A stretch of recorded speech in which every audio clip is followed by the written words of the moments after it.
मौलाए सल्लि व सल्लिम दाइमन अबदा। मौलाए सल्लि व सल्लिम दाइमन अबदा अला हबीबिका खैरिल खल्क़ि कुल्लिहिम। हुवल हबीबुल्लज़ी तुरजा शफ़ाअतुहु। हुवल हबीबुल्लज़ी तुरजा शफ़ाअतुहु। कुल्लि हौलिम मिनल अहवालि मुक़्तहिमी। मुहम्मदुन सय्यिदुल कौनैनि वस्सक़लैन। मुहम्मदुन सय्यिदुल कौनैनि वस्सक़लैन वल फ़रीक़ैनि मिन उर्बिन व मिन अजमी। जाअत लिदावतिहिल अशजारु साजिदतन। जाअत लिदावतिहिल अशजारु साजिदतन तमशी इलैहि अला साक़िम बिला क़दमी। हजार बार बिशोयम दहन बमुश्क गुलाब। हजार बार बिशोयम दहन बमुश्क गुलाब। हनूज़ नामित गुफ्तम हजार बेअदबीस। अज सरी बाली न मन बरहेज ए नादा तबीब। अज सरी बाली न मन बरहेज ए नादा तबीब। दर्द मंदे इश्क़ रा इलाज बजुज़ दीदार ने। दर जवानी तौबा करदन शीवये पैगम्बरीज़। दर जवानी तौबा करदन शीवये पैगम्बरीज़। वक्त पीरी गुर्ग ज़ालिम में शवद परहेज़गार। इन्नल्लाह व मलाइकतहु युसल्लूना अलन नबी। या अय्युहल्लज़ीना आमनू सल्लु अलैहि व सल्लिमू तस्लीमा। अल्लाहुम्मा सल्लि अला मुहम्मद व अला आलि मुहम्मद कमा सल्लैता अला इब्राहीम व अला आलि इब्राहीम इन्नका हमीदुम मजीद।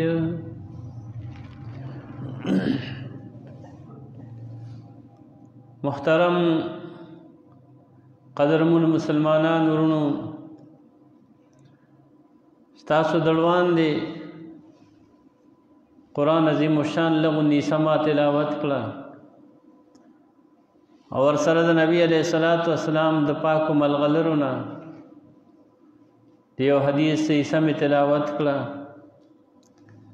अल्लाह रब्बुल इज़्ज़त मागुन फ़कीर गुनाहगार था लग वक्त मुख्तसर अल्फाजों के सही वेना तास्ता सही और दो ब्या मुंटोलु था सईद अमल को तौफीक रा नसीब की। इज़्ज़तमंद नबी अलैहिस्सलातु वस्सलाम तसीरत मुतालिक ज़मन खबर शुरू दी।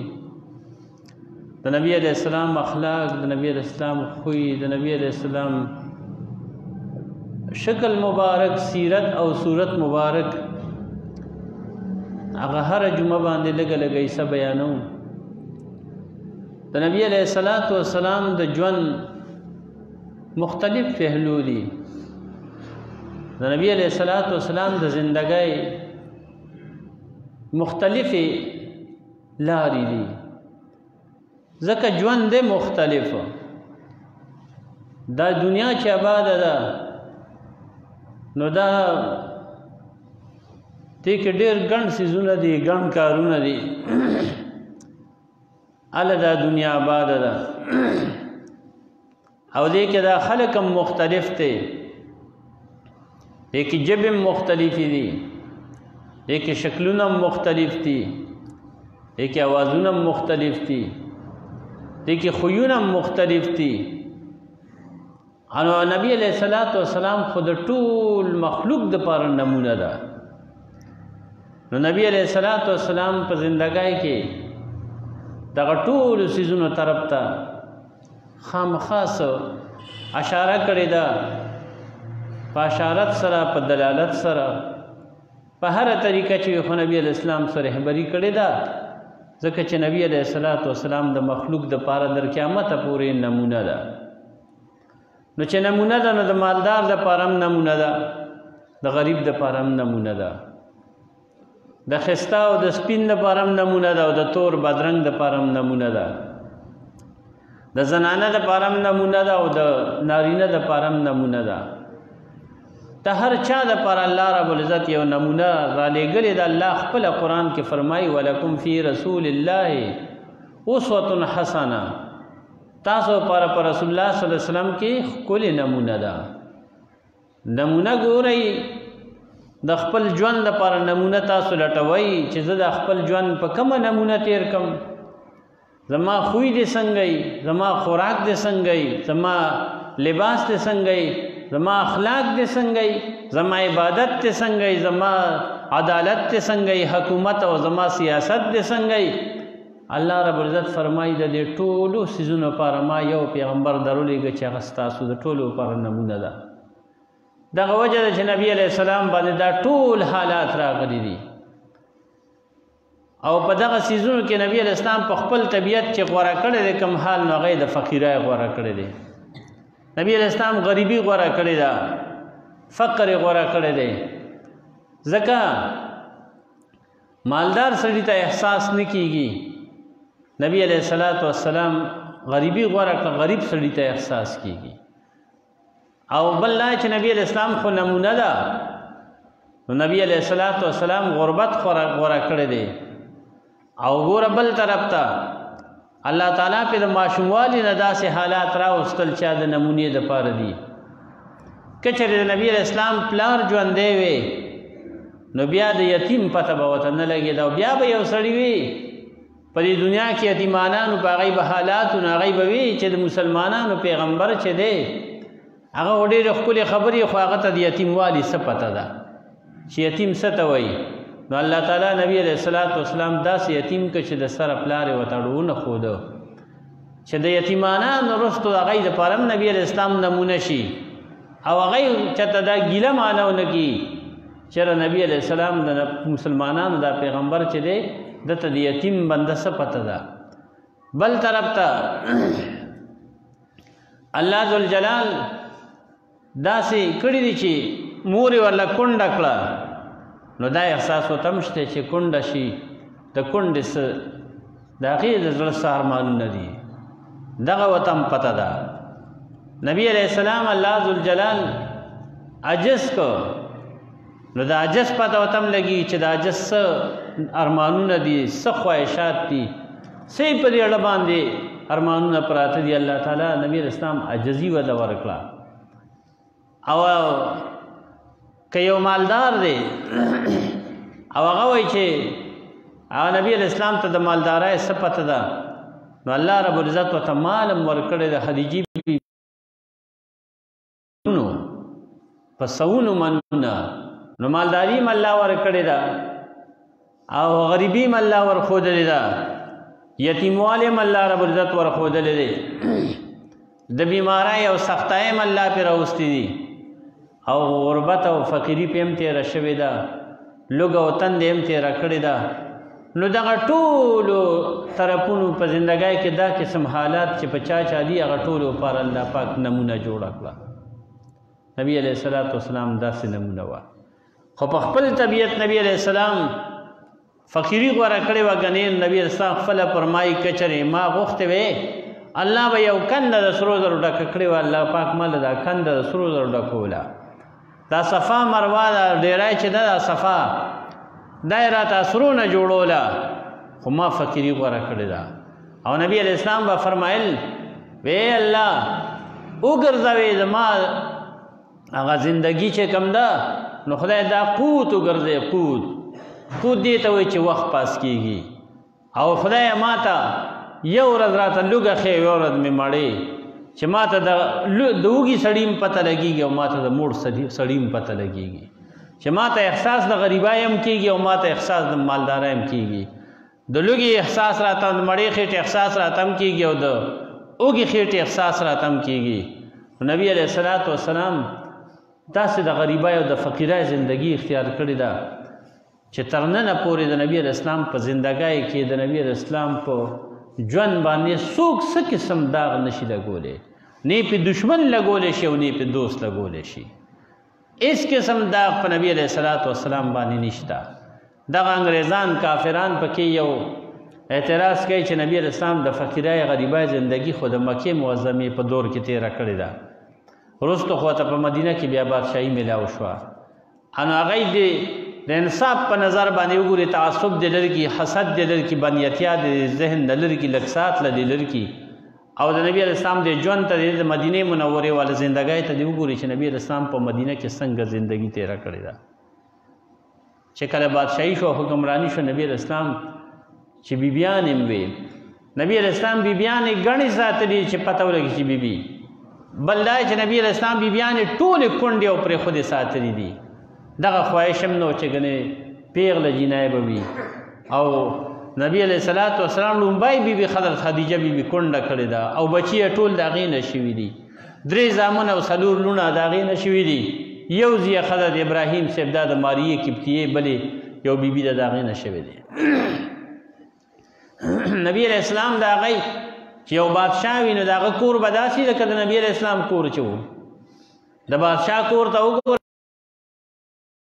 څومره لویه کلا وي څنګه ګیټ پې څنګه څوکیداران وي پای کې به کم مراغات وي پای کې به سړکونه وي پای کې به باغونه وي په هغې کې به خوځونه به وي پای کې به کم څه به وي په هغې کې پای کې به دا رنګ په رنګ به په هغې کې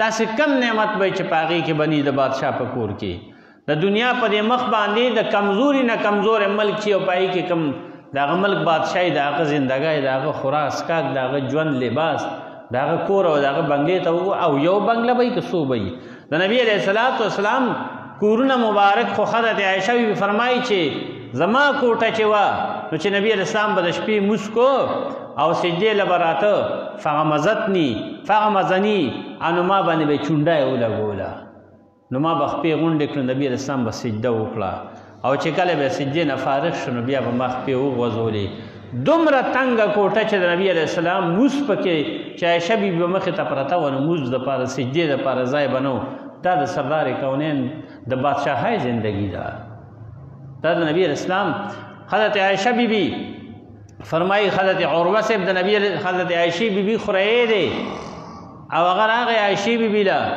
د نبی د تپوس یې ترېنه کول د نبي علیه الصلاۃ والسلام د ژوند عایشه بیبي ورته فرمایي خورهیه قسم دی داسې شوي دي چې یو میاشت به وخته هغه به پناه شوه بله میاشت به وخته هغه به پناه شوه درېیمې میاشتې خطو ته به وخت ورسېده او په 3 میاشتو خطو کې لکه 2 میاشتې مسلسل لګاتار قسم دی د نبي علیه السلام په کور کې به یو ورځ هم لوګی ونه شه د نبی علیه السلام په کور کې به یو ورځ په دې 3 میاشتې به وختې او موږ به 3 میاشتې اسمان کې ولیدې یو بل پسې خو د نبی علیه السلام په کور کې به لوګی ونه شه نو خورهیې ورته وایي خالاجي عایشې بیبي ته وایي خالاجي نو تاسو به خوړل څه تاسو ژوند پسه و په څه باندې پایېدئ دا خبره چې تا وکړه دا خو د عقل د اخیستو نه دا بنده دی یو 2 ورځې 3 ورځې ونه خوري 4 ورځې دې ونه خوري نو اخیر دی به بېهوشه شي او مړ به هم شي نو ستاسو زندګي په څه وه عایشه بیبي ورته فرمایي ورته یې په 2 څیزونو باندې وه په 2 تورو څیزونو باندې وه په 2 تورو څیزونو باندې وه په 2 تورو څیزونو باندې موږ ژوندي وو هغه 2 تور څیزونه څه وو یو کجوره وه چې هغه به میلاوېده یو اوبه وې تورې چې هغه میلاوېدې په هغې زموږ ژوند تېرېده او نبی علیه الصلاۃ والسلام ستا عایشې بیبي یو لونګی او یو دا لاندې لنګ دا یې راوچت که او یو دغه کې یو لونګی یو کمبل یو روایت کې راځي چې یو دغه صادر لاندې تهبندو یو کمیسو دا یې اوچت کړو نبي علیه الصلاة والسلام چې دنیا نه رخصتېده بس صرف دا 2 څیزه ورسره وو دا ترې پاتې شو.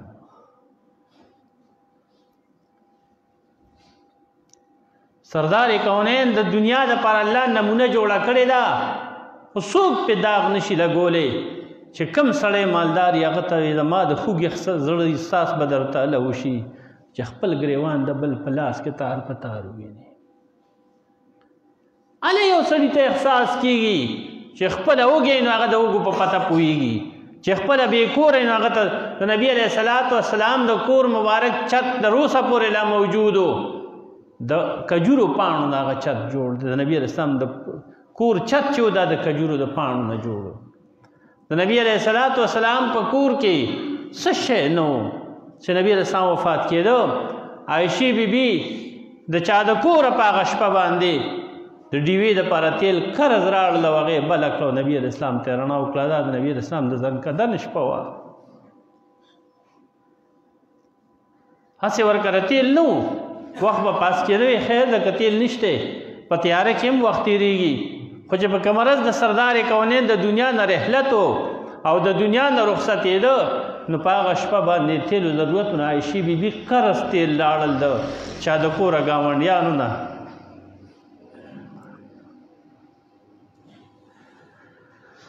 او ډیوه کې واچول ډیوه یې بله کړه. محترمو خدای ګواه که د خپل پیغمبر د زندګۍ نه خبر شوی او ومو کتل چې نبی علیه السلام څنګه ژوند تېر کړی دی او دا د دې وجې نه چې نبي علیه السلام ته څه نه میلاوېدل.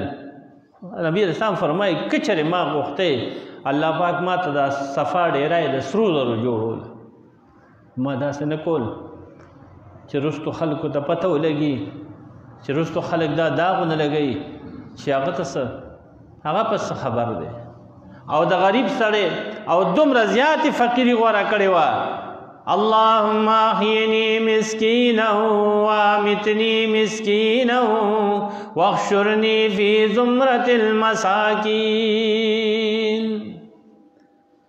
نبی علیہ السلام بدعا کولا یا اللہ زما زندگی د فقیران پشان د فقیران سره کی اللہ جون میں د فقیرائی کے مرگ میں د فقیرائی کے او فقیری غوره کړې وه الفقر فخری.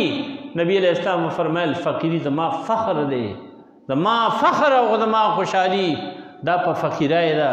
نو نبی علیہ الصلوۃ والسلام خپل زندگی داسې د فقیرای تیره کړې وه او چې کله بیبیانو یو پیرې ته داسې مشوره وکړه خپله کې وی اوس خو وسخت راغی د مال فراخي راله مدینه منوره کې مال ډیر شو.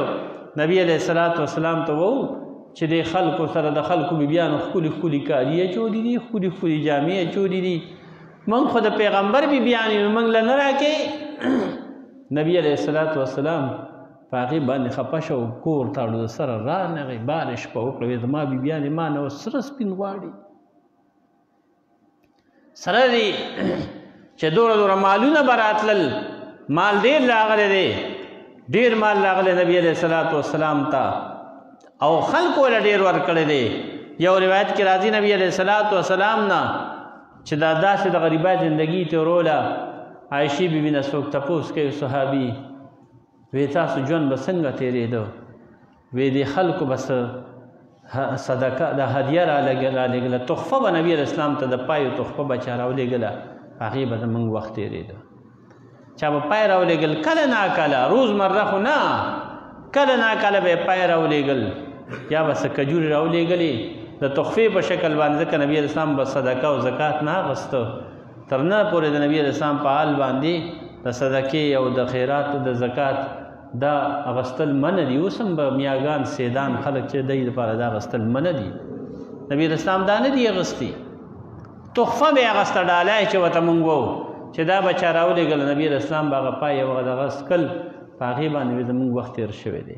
او چې کله به مال رامغې نبي علیه الصلوۃ والسلام ته یو پیرې ته د فدک یو لوی سردار دی هغه ورته څلور اوښان ډک راولېږل څلور اوښان یې ډک راولېږل څلور اوښان یې په څلور ور باندې ښه درانه درانه بارونه دي راویې لېږل او دا یې نبي علیه السلام ته تحفه راولېږله.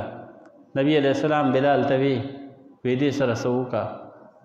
بلال صاحب بازار ته بوتلل، هغه 4 واړه اوښانو هغه بارونه یې خرڅ کړل. چې خرڅ یې کړل نو راغې یو یهودي و په د هغه په نبي علیه السلام باندې قرض و. نبي حضرت بلال صاحب ولګېد، هغه مال یې راړه او یهودي دی پې هغه قرض خلاص کړ.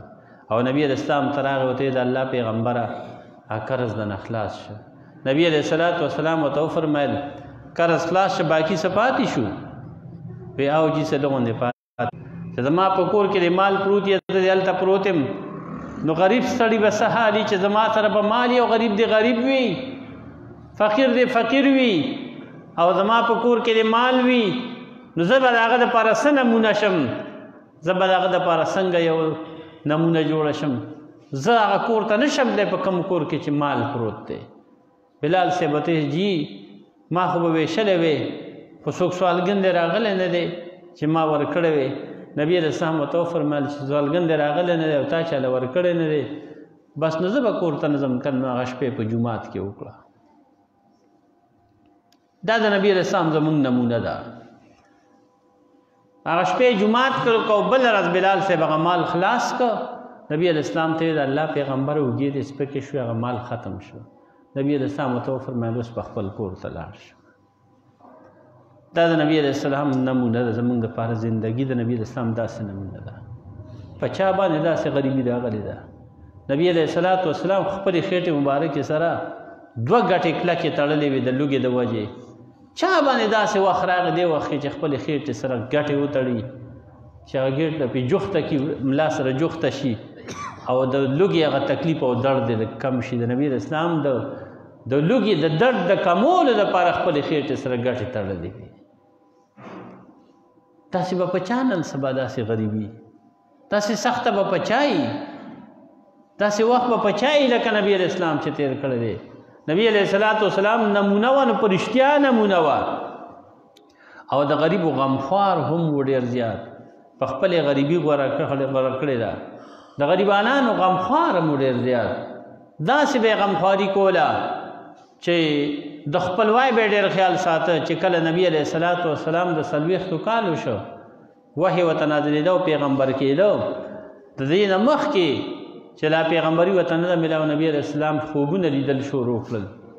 او داسې خوب به یې لیده. نبي علیه السلام فرمایي چې د شپې په تیاره کې به مې کوم خوب ولیده، نو سهار به هغه داسې و لکه د سهار رڼا په شانتې ځلیدونکې ښکاره به و. هغه خوب به ښکاره به رښتیا و. دا قسم حالات په نبي علیه السلام شروع شو. پته لګېږي چې نبي علیه السلام ته پیغمبري میلاویږي. نبي علیه السلام چې او دغه وخت کې نبي علیه السلام باندې د الله رب العزت عبادت د الله د یادولو یو غلبه په زړه باندې راغله. الله تعالی ذکر به ډېر زیات کو. د ذکر او عبادت دپاره نبي علیه السلام به د مکې معظمې د خپل ښار او د خپل کلي نه په 3 میله فاصله کې یو غر دی، جبل نور ورته وایي. په هغې سر کې یو غار دی، تقریبا 3 ګزه اوږد غار دی. دا به یې تېرولې، ځان سره به یې خوراک څښاک وړ او عبادت به یې کو. او د رمضان په میاشت کې خصوصا ډېر زیات عبادت پې کو. ټول رمضان به په هغې کې تېرو. او چې کله به ورسره دغه خلاصه شوه، نو بیا به راکوز شه. نبي علیه السلام کلي ته به راغی. حضرت خدیجه بیبي هغه وخت کې د نبي علیه السلام بیبي نورې بیبیانې لا نشته. روایت د عایشې بیبي نه نقل دی. نبي علیه السلام نه عایشه بیبي نقل کوي چې هلته به راغې، نو بیا به ځان سره نیمه به یې تېره کړه او بیا به د خوراک څښاک څه سامان واغست او بیا به غار حرا ته لاړ. په دغه غار حرا کې نبي علیه السلام به بیا 3 شپې 15 شپې 7 شپې دا به یې تېرولې، عبادت به یې کو. د عبادت شوق او ذوق پې ډېر شه، غلبه پې ډېره شوه. فطري طور نبي علیه السلام موحد دی، د الله د وحدانیت قائل دی. چې کله د 40 کالو شو، نو وحی پې نازله شوه او لومبی حضرت جبریل علیه السلام ورته راغی او نبی علیه السلام فرمایي وایي زه ځان سره راجوخ کړم او داسې زور یې راکړ، په ځان یریږم چېرې بس مړ شم، داسې زور یې راکړ او یې راته وایي چې بیا یې سس کړم راته وایي اقرأ قل ولا. نبی علیہ الصلوۃ والسلام ته فرمایي ما انا بقارئ لستونکی نه یم. هغه بیا ځان سره جوخ کړه اقرأ قل ولا. نبی علیہ السلام وایي داسې بیا یې زور راکړه چې سم ځان سره داسې جوخ کړم چې په ځان ویرېدم. نو یې ما ورته ما انا بقارئ په درېیم ځل باندې بیا ځان سره جوخ کړم او بیا یې راته وایي اقرأ بسم ربک الذي خلق. قل ولا په نوم د هغه رب باندې چې دا مخلوق پیدا کړی دی. د هغه ذات په نوم باندې لوستل کوه. ستا استاد به زه نه یم، ستا د تعلیمات به زما د طرف نه نی، تا ته دا وحی د الله د طرف نه به د هغه په نوم باندې لوله. دغه ړومبي آیتونه مبارک نازل شو. د هغې اثر په نبي علیه السلام باندې دومره ډېر و چې نبي علیه السلام راغی کور ته. حضرت خدیجة الکبرا رضی الله تعالی عنها ته وایي زملونی زملونی، ما باندې څه کمبل واچوئ، ما باندې څه شړای او څه کمبل واچوئ. د حضرت خدیجې بیبي ور باندې شړای کمبل ور باندې ور واچوله چې کله نبی علیہ السلام داسې لږ دمه شو او ګرم شو او هغه یرې کمه شوه، هغه سختي یې لږه کمه شوه، لږ په سر شو، لږ په طبیعت شو. نو حضرت خدیجې بیبي ته وایي کیسې ورته وکړه. وایي نن چې زه په ځان یریږم چې ما سره څه چلو نه شي. او دا خو حضرت خدیجه بیبي ورته وایي د الله پیغمبر نبی علیہ السلام ته وایي کلا والله ما یحزیک الله ابدا. هیڅ چرې نه الله ذوالجلال دی چرې نه بربادوي، چرې دې نه رسوا کوي. تاکہ یو څو صفتونه الله تعالی چولی دي. انک لتصل الرحم، یو خدا دا چې ته د خپل ولی ډېر زیات خیال ساتې، ته د صله رحمۍ ډېر زیات خیال ساتې.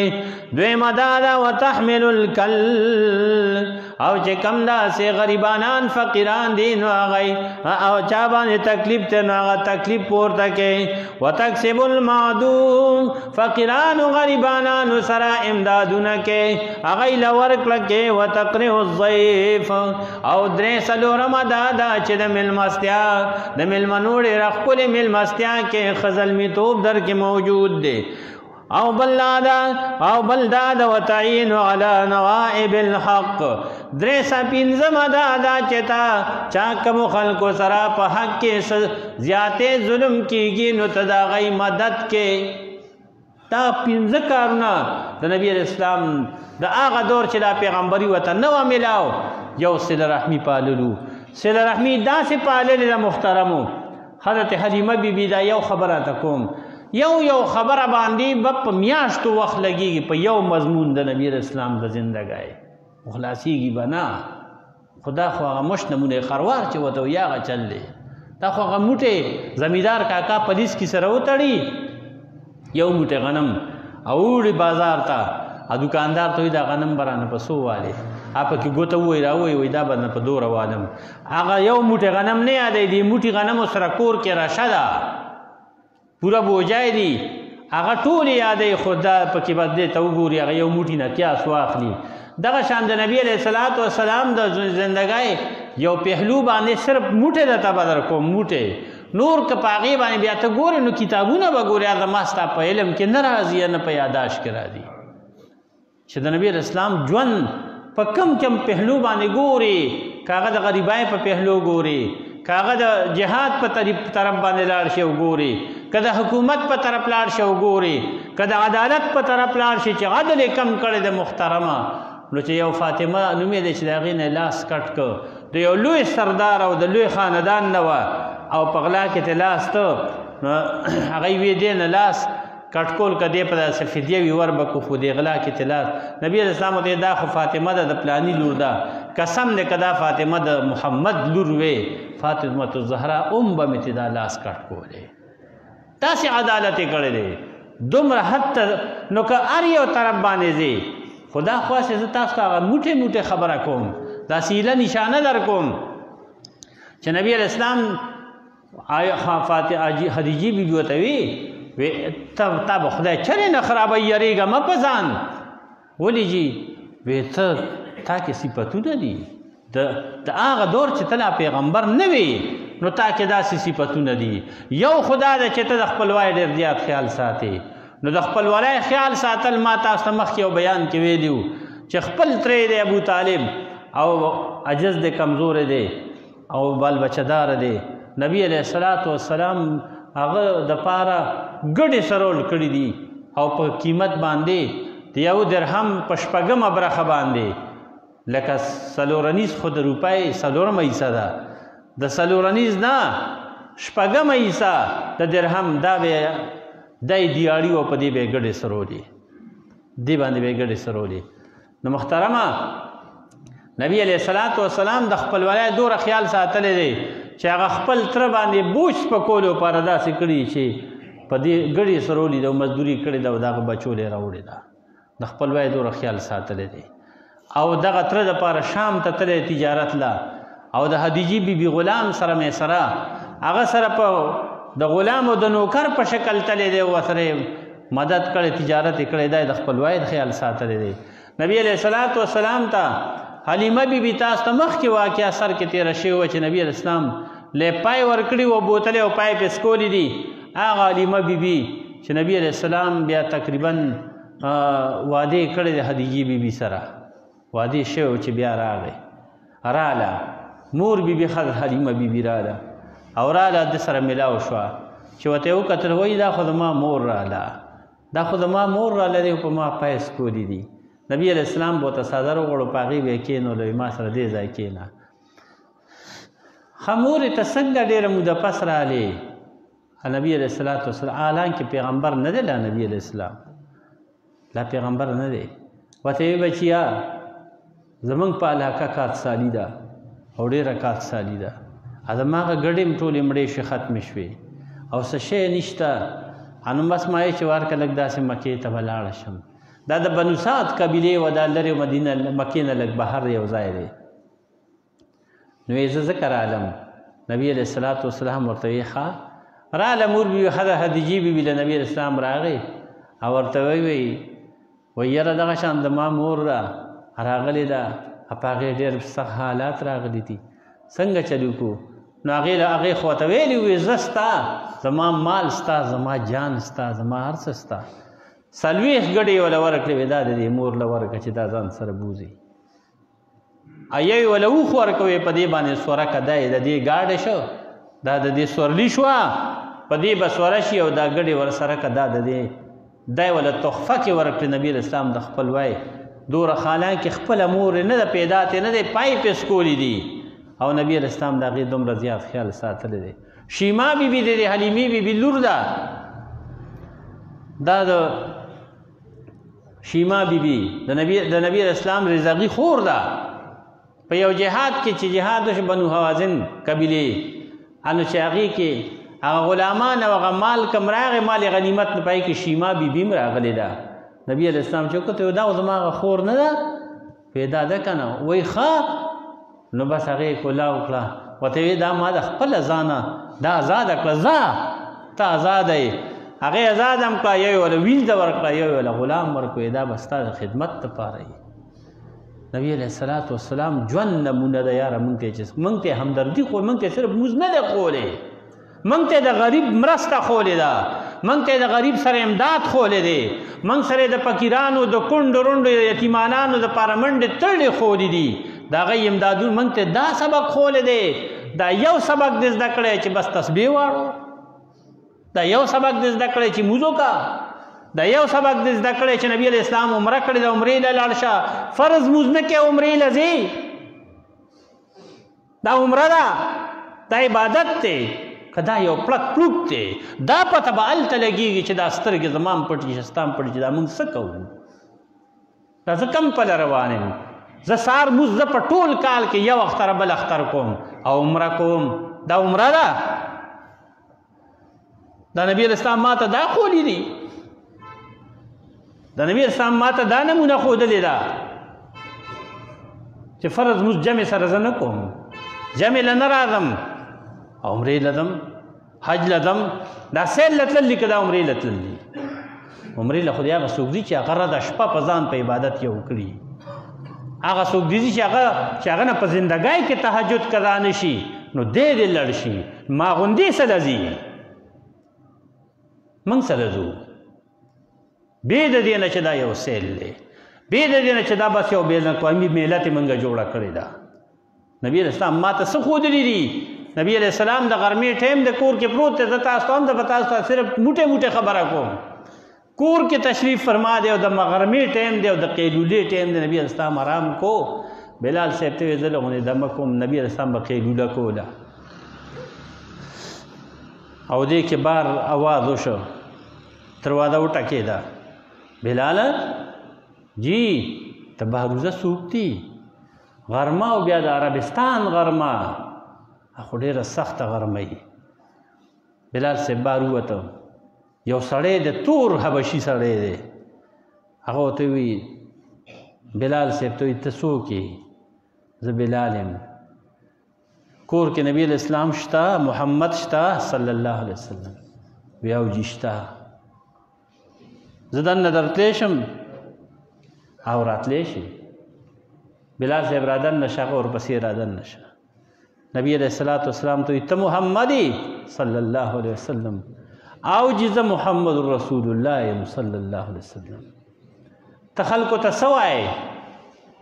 وی زه خلکو ته وایم چې الله یو دی، د هر څه خالق او مالک او رازق دا الله دی. او تا خلکو ته څه تعلیمات راوړي دي؟ خلکو ته کم قانون دی راوړی دی؟ وی خلکو ته مې د عدل او د انصاف کا تعلیم راوړی دی. عدل به کول غواړي، انصاف به کول غواړي، فقیر او امیر ته په یو نظر کتل غواړي، او تور او سپین ته به یو شان کتل غواړي. دی دنیا کې به دا نظام داسې مالدار کول او غریب کول د الله کار دی، خو موږ به په هر څه کې یو شان ټول ته ګورو. زما غم له چې عجز راشي نو ته ورته څنګه ګورم، او چې مالدار راشي څنګه ګورم. زما غم له چې مثال په طور یو وزیر راشي، یو سیاسي لیډر راشي، نو موږ ورته په لستوڼو ګډۍ وړو، وام نه چې زما مور مړه ده، زما پلار مړه دی، زاړو وام نه، زه هغه ته مخې ته په ګډېدو یم. او عجز راته 3 ورځې مسلسل په دې کښه ناست دی، او کله راله چیلم دی خولې ته نیسي، او کله راته چای اچوي، کله اوبه اچوي. ما ونه وی چې دا هم څوک دی. 3 ورځې پس بیا مونږ پلانې خو هم راغلی و. دا نه وم چې دې ظالم خوړه ستړی شوی دی، دې عجز فقیر مړه ستړی شوی دی. دې نه یادوم. دا زما انصاف ته ما ته دې پیغمبر دا تعلیم را کړی دی، ما ته دا قرآن او دا حدیث دا خبره ښیي چې عجز ته ته د سره ګورې نه چې دا ګریم څوک دی. عجز راشي د کم ځای نه دوا له راشي، او چې راشي سلام وکړي، د سره ورته څوک پانسي، هغه د غم نه بهر نږدې لارې سره د کټ په کښه کښېني، وایي دوا وکئ. یو ساعت ناست څوک ورته وبونه وایي چې ته سپی که سړی، او یو ساعت پس بیا وایي دوا وکئ پاسي. دې فقیر کې کومه یو اندام دی چې هغه کم دی د دې مالدار نه؟ د مالدار 2 سترګې نو د څو دي؟ د مالدار 2 لاس نو د څو دي؟ د مالدار په دې بدن کې کم اندام دی چې دې عجز په بدن کې هغه کم دی؟ ولې دته سپک ګورې؟ صرف دا ده چې د سره لاس کې پیسه نشته، ورسره پیسه ده، نو پیسه خو هغه سره ده، تاله خو یې نه درکوي ظالمه. مشرانو به وي دا خو د انډر غوي کړي دي، دا خو د هغه نه غورځېږي نه. سپی ورپسې ټوله شپه دونه وایي، ټوله ورځ دونه وایي، ګیدړ ورپسې ګرځي. هلکه څه کې؟ وی دې غوي سره دا کړه ده، که دا تې پرېږدي، دا سیله غوندې ځوانډه ده، نو ما یې چې که پرېوته چې زه یې وخورم. ظالمه دا خو هغه خپله کړه ده، غورځېږي ترې نه، ته ورپسې هسې ځان وجنې. نو د مالدار سړي دا خو د اډنر غوي کړي دي، تا یې درکوي چې ته ورته ګډېږې. ود خدای دې په نیغه واړو. ولې داسې کوې؟ بت پرست دی، بت پرست دی، بت پرست، بتانو ته سجدې کوې. نو حضرت بلال سے ورته وایي، دی راغی نبی علیہ السلام ته، دغه سړی وایي هغه هم د رنګ نه تور دی، حبشي دی، چې نبی علیہ السلام تعلیمات یې واورېدل. وایي ستا په دې قانون کې دا شته چې یو عجز او یو مالدار په منځ کې به څه فرق کول غواړي؟ وایي نه، زما په دې قانون کې ماله چې خدای کم قرآن راکوي، کم قانون راکوي، په هغې کې دا ده چې د عجز او د فقیر او د مظلوم به مدد کې، د ظالم نه به تپوس کې. او ما ته خدای قرآن کې ولا ترکنوا الی الذین ظلموا فتمسکم النار. الله فرمایي د ظالم طرف ته کږلیچ مه کوه، مه ورکږېږه، ګنې قسم دی الله وایي تا به ړومبی جهنم ته ورغورځوم. زه د ظالم په دې غم کې په خدای کې زما څه حال دی او د یو فقیر په غم او په خدای کې زما څه حال دی. ته سوچ وکړه، یو فقیر دی، غریب دی، مسکین دی، ستا په خوا کې دی او تا خیراتو که هغه ته وایې نه او یو ځان ته څه وایي نو هغه کم ځای دی هغه ته وایي چې خامخا به راځي، کاډه مړی ورپسې سپیشل ګاډی هم دیږي. څه درکوي تاله و بت پرسته څه درکوي؟ الله وایي د ظالم حالانکې هغه اجرتي دی، هغه د دنیا مرګونه کړي دي، ظلمونه یې کړي دي، وینې توی کړي دي او ته هغه طرف ته هغه پسې داسې روان یې. اخر الله وایي ګوره د ظالم مرسته مه کوه، ولا ترکنو الی الذین ظلموا فتمسکم النار. الله وایي ظالم طرف ته کږلیچ مه کوه، د هغه خدمت او د هغه منډه او هغه له اوټ ورکول دا خو لا پرېږده. الله وایي هسې ورته هې مه کوه، هسې ورته مې هې مه کوه. که هې دې وکړه الله وایي ړومبی به جهنم ته تا وروړم، مونځونه به دې کړي خو نسکور به دې پکې اچوم، روجې به دې نیولي خو نسکور به دې پکې اچوم، حجونه به دې کړي خو نسکور به یې جهنم ته غورځوم. د ظالم سره ولې ته آواز لګې؟ نو هغه سړی ورته وایي ښه ستا په قانون کې د مظلوم مدد دی وی او وی ښه. نبي اسلام پوه شو وی ولې تا سره چا ظلم کړی دی؟ وی او جي وی زه چې ځو. بلال صاحب ورته وایي جي دا مال مزه درنګ کیلوله وکړه لږ ارام وکړئ جي، دی به م ارام وکړي تاسو به م وکړئ، دا خو غرمه ده. او ابو ده ته وی دا چا سره دی؟ وی دغه دی ظلم در باندې چا کړی دی؟ وی ستا په دې ښار کې یو سړی دی او ډېر زور اور دی، ما نه مال ایثار کړی دی، پیسې رانه ایثارې کړي دی او نه یې راکوي دا. نبي علیه السلام ورته څوک دی؟ ابو جهل یې ورته یاد کړو، ابو جهل دی. وی زه چې ځو.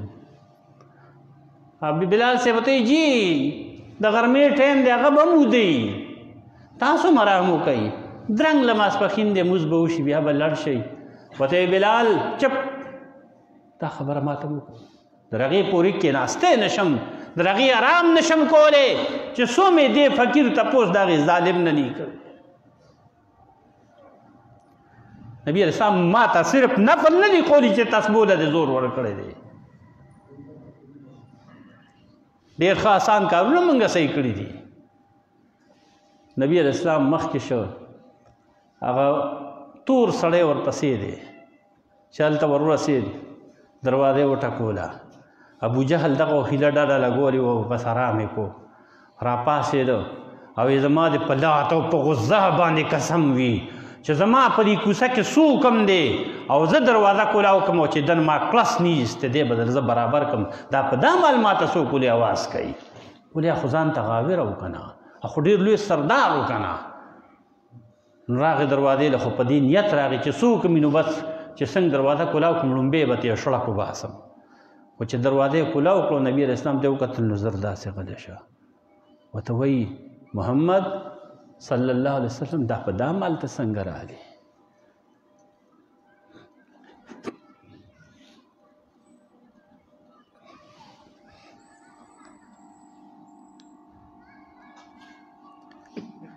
نبی علیہ السلام ته پسته خبرې مه کو،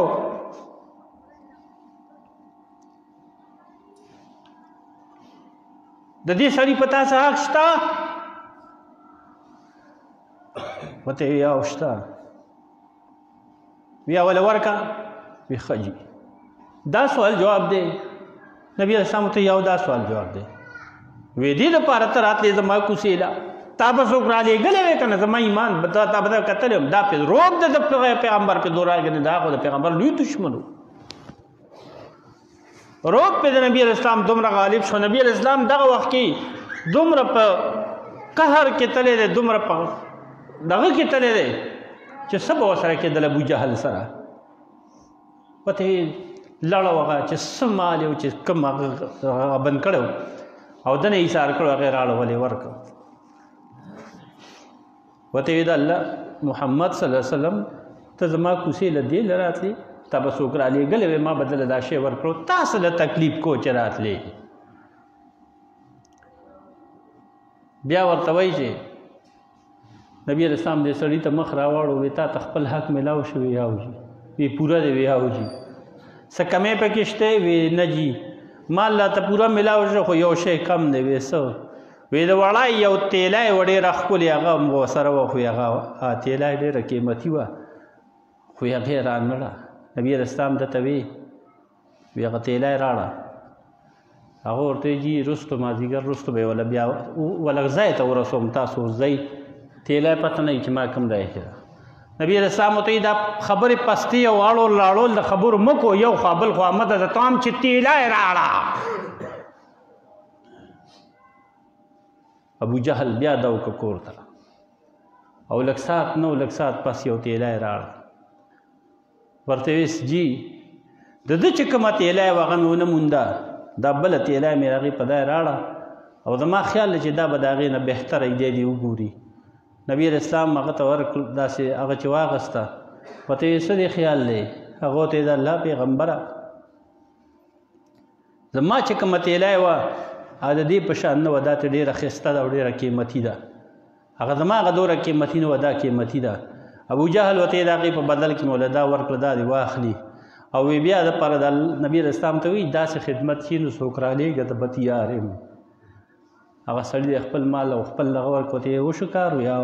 هغه سړی لاړ او اعلان یې وکړه خلکو ته، وی محمد کامیاب دی، محمد رسول الله کامیاب دی. چې کومه خبره کوي ټیک کوي. او هغه صحیح چې هغه زه پیغمبر یم دی محترم نبی علیه السلام زندگی د عاجزانو په امداد کې، د عاجزانو د آواز او د عاجزانو پر آواز لګول، د عاجزانو مدد کول، د فقیرانو سره مرسته کول، په خپلې فقیري اختیار کړې ده. په غریب سړي باندې به یو ورځ لوږه تېره شوې. نبي علیه السلام عایشه بي فرمایي قسم دې 3 میاشتې ولیدې شوې په اسمان کې، یو میاشت ولیدې شوه هغه پناه شوه، 13 ورځې تېرې شوې بله راښکاره شوه، هغه پناه شوه او 13 ورځې تېرې شوې چې بله راښکاره شوه. په دې 3 میاشتې لیدو کې زموږ په کور کې یو ورځ هم لوګی نه ده شوې، یو ورځ هم څه نه دي پاخه شوي. محترم نبی علیه السلام موږ ته دا نمونه پرېښودې ده، موږ ته نبی علیه السلام دا نمونه پرېښودې ده. د نبی علیه السلام لور مبارکه شهادتګاه ده که نه ده؟ د بادشاه لور ته شهادتګاه وایي. د نبی علیه السلام غوندې بادشاه شته؟ د نبی علیه السلام لور مبارکه د دنیا څومره شهادتګاه چې د هغې ټول نه بهتره شهادتګاه ده. حضرت فاطمة الزهرا رضی الله تعالی عنها، هغه فاطمه بیبي چې نبی علیہ السلام و فرمایل و فاطمه سیدة نساء اهل الجنه، فاطمه بیبي د جنت د بیبیانو سردار ده. هغه فاطمه بیبي محترمه، هغه فاطمه بیبي چې نبی علیہ السلام لور مبارکه ده او ډېر زیات په مین و د جنت د بیبیانو سردار ده، د حسنینو مور ده. محترم د هغې دا لاسونه چې دي، دا لاسونه دا بندونه دې کې نښې جوړې شوې، دې کې دا نښې پکې جوړې شوې وي، دا بورای پکې جوړې شوې وي، د څه نه د خلکو د وړو په هګلو باندې پکې بورای جوړې شوې. وړه به هګل خلکو له په مزدورۍ او په خدمت، نو هغې کې بورای جوړې شوې دي، لاسو کې بورای. زما د پیغمبر شهادتګۍ چې هغه د دنیا د ښځو نه د جنت د بیبیانو هم سرداره ده، او د هغې په لاسونو کې بورای جوړې شوې وي، او د هغې په غاړه کې او په دې غاړه کې په دې اوږه باندې یو خوا بل خوا د مشک د هغه پړي دغمه جوړه شوې وه محترمو، چې اوبه به یې راچلولې خلکو ده. قسم دی چې دنیا شهادتګاه د هغې د خپو خاورو ته قسم دی که رسېږي. د دنیا شهادتګاه نه، د دنیا اولیاء، علما او شیوخ او بزرگان او شیخ الحدیث، شیخ القرآن، لوی بزرگان په خدای باور وکړه که د فاطمې بیبي د خپو خاورو ته مو رسېږي. هغه فاطمې بیبي په غاړه کې د مشک په اچولو پر اړلو سره د هغې په غاړه کې داغ جوړ شوی او داسې داغ پکې جوړ شوی. محترمه زما لور به داسې شي، به د خپل لور داسې برداشت وکړم؟ دا د نبي علیه السلام هغه لور مبارکه وه چې نبي علیه السلام کره به راله نبی علیہ السلام بوته ډېرې مینې نه پاسې د ودان سره به جوخته کړه او ښکل به یې کړه او دا زما د بدن ټوټه ده هغه حسنین چې نبی علیہ السلام ورته د منبر نه کوز شوی دی دومره پې مینو هغه فاطمه بیوي فرمایي وایي څو شپې داسې شوي دي چې په دوکه به مې پې سار کو په دوکه به مې پې ماښام کو ورکه بچې اوس ماښام ته به روټۍ میلاو شي نو چې ماښام به شمه وتې بچې تاسو لږ غوندې ارام وکئ که نه دمه وکئ نو اوس به بابا راشي څه به راړي بیا به در کوم ښه نو یې وده به شو نو سار به شو نو چې سار به شو نو دوکه باندې څو ورځې 2 ورځې 3 ورځې په دې طریقه په هغه نبي علیه السلام داسې نمونه وه ته به څه نمونه شې زه به څه نمونه شم ته به څه د پیغمبر په نمونه باندې ژوند تېر کړه زه به پسې تېر کړم د سړي زړه درد دی د سړي زړه درد دی چې نبي علیه السلام سیرت ګوري سوال نشته چې نبي علیه السلام په بدن په ژوند باندې څوک داسې ګوته کیدي او داغ پې ولګوي چې دا چل پکې وو الله دې موږ ته نبي علیه السلام په نقش قدم د هغوی په سنتو د هغوی په احادیثو باندې تلل را نصیب کي الله دې موږ ټولو ته عمل را نصیب کي الحمدلله رب العالمین والصلاة والسلام علی رسوله الکریم وعلی آله یا الله دا څومره خلک حاضر دی ټولو مشکلات حل کړي څومره اورېدونکي وروڼه خویندې خدای ټولو ته دواړو جهانو خوشحالی ورکړي څومره مسافر دي رب العالمین په سفر کې ورته اسانه او خوشحالی ور نصیب کړي مشکلات یې حل کړي مریضانو ته الله صحت ورکړي وفات شو مسلمانانو ته بخښنه وکړي الہ العالمین موږ ته نبي علیه السلام په سنتو باندې صحیح تلل را نصیب کړي خدای زموږ د ټولو مشکلات حل کړي خدای موږ ته خپل رضا را نصیب کړي الله زموږ ګناهونه معاف کړي الله د رحم کرم معامله را سره وکړي دی والد صاحب بیمار دی ډېر وخت نه دعا وکړئ الله ورته صحت ورکړي الله ته ورته کامل عاجل صحت ور نصیب کړي په دې جمع کې به ډېر مریضان یي د چا په کورونو کې بیماران یي پلار به بیماري مور به د چا بیماره یي چا به خور او ورور بیماري رب العالمین دا ټولو ته کامل عاجل صحت ورکړي خدای چې څومره وفات شوي مسلمانان دي بخښنه ورته وکړي وصلی الله تعالی علی